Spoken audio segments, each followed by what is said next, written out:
Hello and welcome. I am Raziel, and today we are talking about that lovely little notice we had in Warhammer Community about the the Traitor Champion Consul.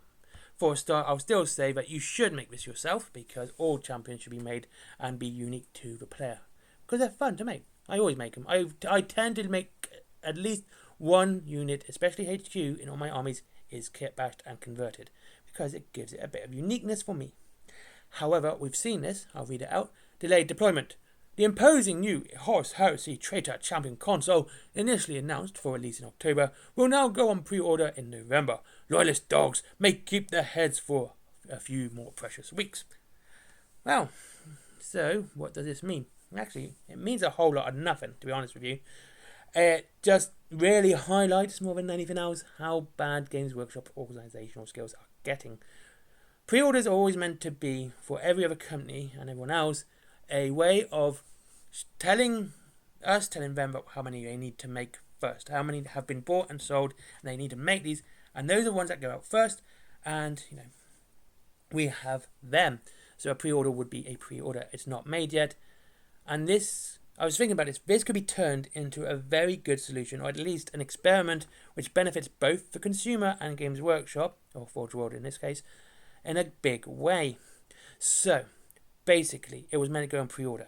What they could have done, is said, look, we're having issues making them, so what we're going to do is we're putting them on pre-order, and we're going to take the pre-orders, and we're going to make them first. So if you pre-order it, you're going to get it, but we want to see if we can do a further ahead pre-order now, and have a actual made-to-order, which gets released on date. So, let's say 400 people ordered this model. On day of release, it gets sent to it's at their house. They're done, and when they will have any more left, and they would have stocks, for other people. This would work well, especially when it comes to boxes. Well, we have Epic and the Old World coming. Now, Epic, I've been told that it could be, I hate using weasel words, a permanent fixture box like the Age of Darkness and Necromunda, and it won't be a limited release such as Leviathan or Dominion, which is great. It doesn't mean, however, it won't be sold out within 10 minutes of release. So what this could have been done, especially with the issues they're having with Epic as well, but what they could have done is they could have done they could have have Epic pre-ordered for when it was meant to come out. It was meant to come out a couple of months ago. They said, right, we're doing a pre-order for this now. It's coming out in November. What we're doing is we want to judge how many people actually want it and how many people are buying it. So when it comes for the second wave, we know what to expect. We can set a standard for us to look at and sell. And so when the actual release date comes out, they will have people bought it, paid for it, and done it, and have their boxes on day release. So those who don't want it, didn't have to buy it, or those who were thinking about it, weren't going to be rushed with any FOMO. Best example of this is, of course, the Twilight Kin for Mantic. They did this. That has been on pre-order for the last 2 months, and it only came out a couple of days ago. And that's how it should... No, it was a month. It was announced a month ago for pre-order. Sorry. If the whole thing about Twilight Kin has been about 2 months, so I got a bit confused. I apologise. But having a month of pre-order, so they knew how many to build, they knew how many they had to send out, and it's going to be less likely of people going, oh no, I've missed out, or I have to wait. And Games Workshop and their stock supplies have been really bad lately. The Lion is perpetually out of stock. Magnus, the Demon Primarch, again, perpetually out of stock. I don't know about Mortarion because I haven't actually looked. So I always go look. See, I don't usually look online for when I'm buying for myself. I do it for checking prices to help you guys. So when I actually go to buy anything GW, I tend to either go to Wayland Games or I go to my local shop and buy it there. So I tend to go into store more than I pay online. So that being said, this could have been a way to actually alleviate the stock issues because they will actually have a number that needed to be made, and they could make, they could double the actual number. So they said, right, pre-orders are till the midnight of the day of release, or midnight the day before release, so it can be sent out on 24-hour delivery.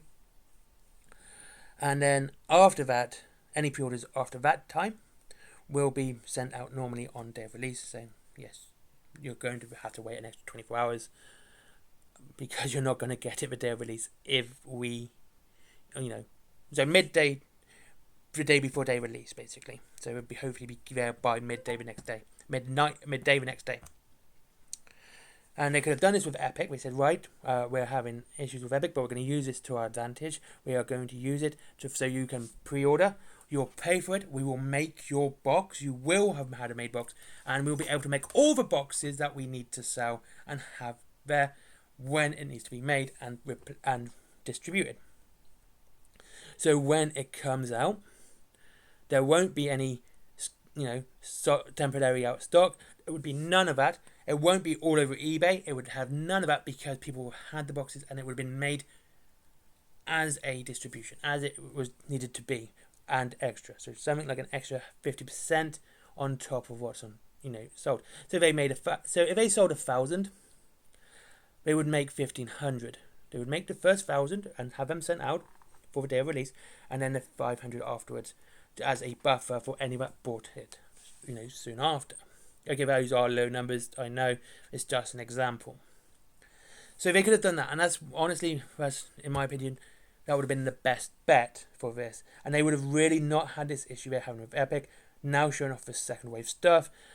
So when Epic drops, they reckon, I honestly think it'll be in 2 weeks, by the way. When Epic drops, we are going to see it come with an expansion book almost straight away. So people are going to buy that and the expansion book.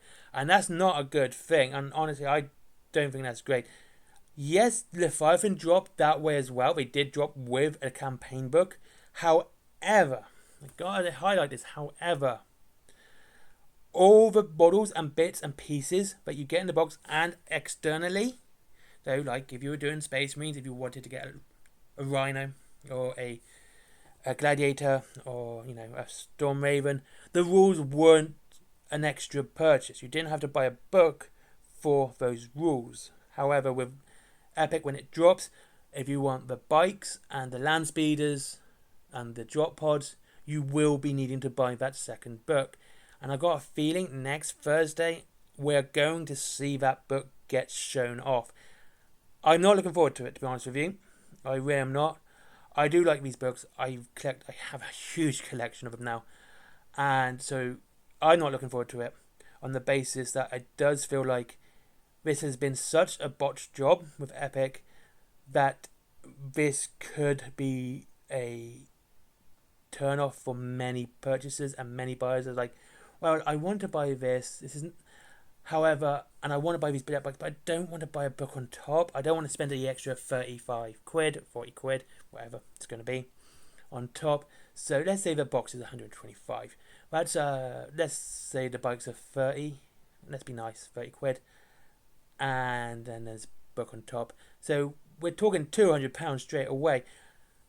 And that would be, soon after getting that, you're going to get a lot of people going, oh, no, I don't want it because the battle forces are coming out. You're going to get a lot of buyer's remorse as well. And it's not going to look good for the long term for Epic. Now, I know this is all in hindsight. If they just came forward and said, look, we're having issues. We won't be able to release Epic on this date, but we're going to do the pre-order now. So when it gets released, you will have a box. We are going to do this. We're going to have it, and we're going to use our purchase numbers and base our distribution on that, rather than have the numbers up front and then have people go, well, I'm not going to get it now, am I? It's not this backwards way. They could have done this. This could have been a solution and to a problem that they have, and it would have hurt no one, and it would have benefited everyone. And I think once again we're seeing GW kind of letting their success run away from them again, saying, oh, we're nice, we're big, there's nothing that we can do that's going to hurt us, it will be great, it's all gravy for us at the moment. Yeah, and we are seeing other companies just putting out better tricks, better plans, better everything, and Games Workshop are looking like they're on the back foot. Yeah, they are the biggest right now. However, stuff like this hurts the company. It hurts everyone. It doesn't just hurt the consumer, it hurts Games Workshop too. Epic not coming out, the console being late, it's just going to hurt everyone. Anyway, thank you very much for watching. I do apologise for having the one picture throughout this because I really didn't know what else to put up. It was just a good one to have. I'll see you all again soon, and I'll have a great day. Oh, it's pre-orders tomorrow anyway. We'll have a look at what's coming up for that. And hopefully we're not going to be late or delayed. I hope it's epic tomorrow. I really do. I hope it's epic. If you're watching it tomorrow, I hope it's epic today. I'll see you all again soon. And links to Wailing Games, as always. Yeah, I do use Wailing Games. I would never, ever advertise something I didn't use. Honestly, I couldn't do it. So yeah, Wailing Games, if you wish to save money on your Warhammer, up to 20%, and free delivery after £20. There, of course, is Forbidden Planet, another shop I use quite frequently. Great comic nerdy stuff and all that. And there is my comics, my merchandise, t-shirt, cups, etc. Horror comics. It's based on Red Riding Hood, and of course Patreon. But as always, guys, I love you guys, and I'd rather you treat yourself to something nice rather than just giving me money. That way we both benefit and everyone wins. You know, you're supporting the channel if you buy something, and I'd rather you do that rather than just give me money. Have a great day, and I'll see you all again soon. Goodbye.